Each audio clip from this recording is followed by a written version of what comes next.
दोबारा जुड़ गए हमारे साथ स्कॉट्स कुबुटा के होल टाइम डायरेक्टर और सीएफओ भरत मदान जी। मदान जी, मैं आपसे सवाल पूछ रही थी सर, कनेक्शन लूज हो गया था। सुप्रभात सबसे पहले, और स्वागत है आपका सीएनबीसी आवाज़ पर। सर रिजल्ट देखे मैंने, नेट प्रॉफिट में अच्छी खासी बढ़ोतरी 18% के करीब साल दर साल, और रेवेन्यू में भी उछाल देखने को मिला 6.5% के करीब, लेकिन मार्जिन पर दबाव है सर थोड़ा। वजह क्या है इसके पीछे की? मार्जिन में हमारा जो मेन इम्पैक्ट आया है इस बार कंस्ट्रक्शन इक्विपमेंट बिजनेस में आया है, बिकॉज वहाँ पे हमारा जो अभी एमिशन नॉर्म है 1 जनवरी से चेंज हो गए हैं। वो पहले यूरो 4 से यूरो ट्रेम 5 पे आ गए हैं अभी। तो उसकी वजह से जो अभी पुरानी इन्वेंट्री है एमिशन नॉर्म्स की, अभी वो लिक्विडेट हो रही है, तो नए वाले इन्वेंट्री का प्रोडक्शन अभी कम है।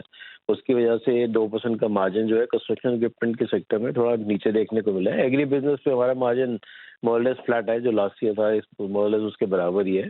तो ओवरऑल आप प्रॉफिट जैसे आपने बोला, तो ओवरऑल प्रॉफिट देखिए तो अच्छा प्रॉफिट आया है। I think on net profit basis पे काफ़ी अच्छी इंप्रूवमेंट है। तो अभी आगे जाके भी लग रहा है हमें कि आगे जो सस्टेन रहेंगे नंबर, भी ट्रैक्टर इंडस्ट्री भी अच्छा कर रही है। तो अभी रूरल मार्केट में भी पिकअप है और अगले साल का मानसून का प्रेडिक्शन भी पॉजिटिव है। तो हमें लगता है आगे भी साल अच्छा ही रहेगा। जी डेफिनेटली भरत जी, कंचन बात कर रही हूँ।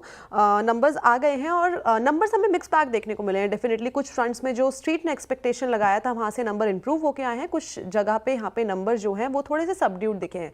अगर स्पेशली ऑपरेशनल नंबर्स की बात करी जाए एबिटा फ्रंट पे और मार्जिन फ्रंट्स पे, तो नंबर यहाँ पे अनुमान से अच्छे आए हैं। इन नंबर्स के पीछे क्या कंट्रीब्यूटर्स रहे हैं, किन्होंने मार्जिन्स को और एबिटा को कंट्रीब्यूट किया है, डिस्पाइट जहाँ पे हमें नेट प्रॉफिट में एक फॉल देखने को मिला?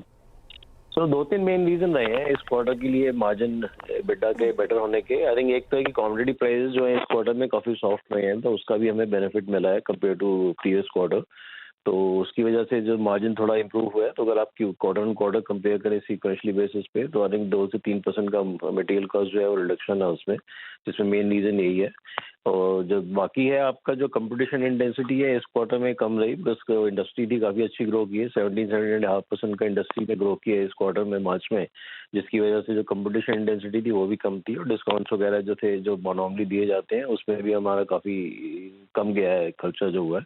तो उसकी वजह से जो है ट्रैक्टर बिजनेस में जो हमारा मार्जिन जो है इंप्रूवमेंट देखने को मिली है इस क्वार्टर में। जी मदान जी, प्रश्न मेरा दूसरा ये है कि अगर सेगमेंट पर नज़र डालूं मैं आपके, तो एग्री मशीनरी रेवेन्यू वो बढ़ा है 11% साल दर साल, लेकिन आप बात करें कंस्ट्रक्शन इक्विपमेंट सेगमेंट की, तो वहाँ पे डिक्लाइन देखने को मिला, वहाँ पे गिरावट देखने को मिली 10% के करीब।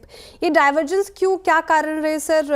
स्पेशली कंस्ट्रक्शन इक्विपमेंट सेगमेंट में क्या इंक्रीज जिस तरीके से कॉम्पिटिशन बढ़ता जा रहा है वो एक कारण है, या वीक डिमांड?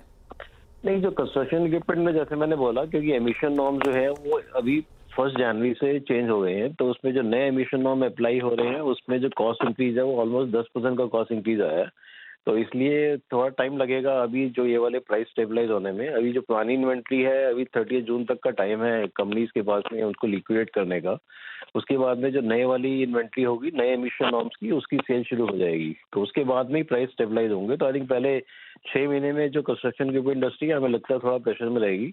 तो सेकेंड हाफ में सितंबर ऑनवर्ड जो है यहाँ पे रिकवरी देखने को शुरू हो जाएगी, और वहाँ पे प्राइस भी तब तक स्टेबलाइज हो जाएंगी। वेल ये तो बात हो गई एग्रीकल्चर और साथ ही साथ बाकी के सेगमेंट्स की, लेकिन इस टाइम पे अगर हम इंडस्ट्रियल ग्रोथ देखें तो वो रही है अप्रॉक्सीमेटली 15.5% की, लेकिन इस टाइम पे हम यहाँ की ट्रैक्टर ग्रोथ देखें तो उसने कहीं ना कहीं लैग किया है। इसके पीछे का रीज़न और फ्यूचर को लेके किस तरीके का आउटलुक है? तो मेन रीजन जो है, जैसे आपको पता होगा कि जैसे साउथ और वेस्ट की मार्केट हैं जो रेन डिपेंडेंट ज़्यादा है इरिगेशन के लिए, तो पिछले साल क्योंकि बारिश अच्छी हुई तो जो नॉर्थ साउथ की मार्केट थी और जो वेस्टर्न मार्केट थी वहाँ पे ग्रोथ काफ़ी अच्छी देखने को मिली। तो हिस्टोरिकली हमारी स्ट्रॉन्ग मार्केट नहीं है, बिकॉज हमारी स्कॉट्स की जो स्ट्रॉन्ग मार्केट है वो नॉर्थ सेंट्रल इंडिया की ज़्यादा है, और वहाँ पे जो ग्रोथ थी पिछले क्वार्टर में सिर्फ 10% की थी, लेकिन जो साउथ और वेस्टर्न मार्केट है वहाँ पे 25% की ग्रोथ देखने को मिली। इसकी वजह से जो जोग्राफिकल मिक्स है ग्रोथ का, उसकी वजह से हमारा थोड़ा ग्रोथ जो है वो इंडस्ट्री के कंपैरिजन में कम देखने को मिला।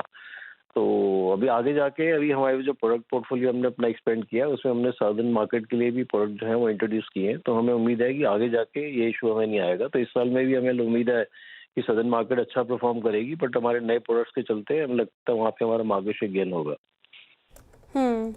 भरत जी, बड़ा मन था मेरा और बातचीत करने का आपसे, लेकिन समय का अभाव है, तो इसीलिए यहीं पे रोकना पड़ेगा, विराम देना पड़ेगा। बहुत शुक्रिया सर हमारे साथ CNBC आवाज़ के साथ जुड़ने के लिए और अपना वक्त देने के लिए। बहुत शुक्रिया sir and all the very best for upcoming quarter sir. बिल्कुल, चलिए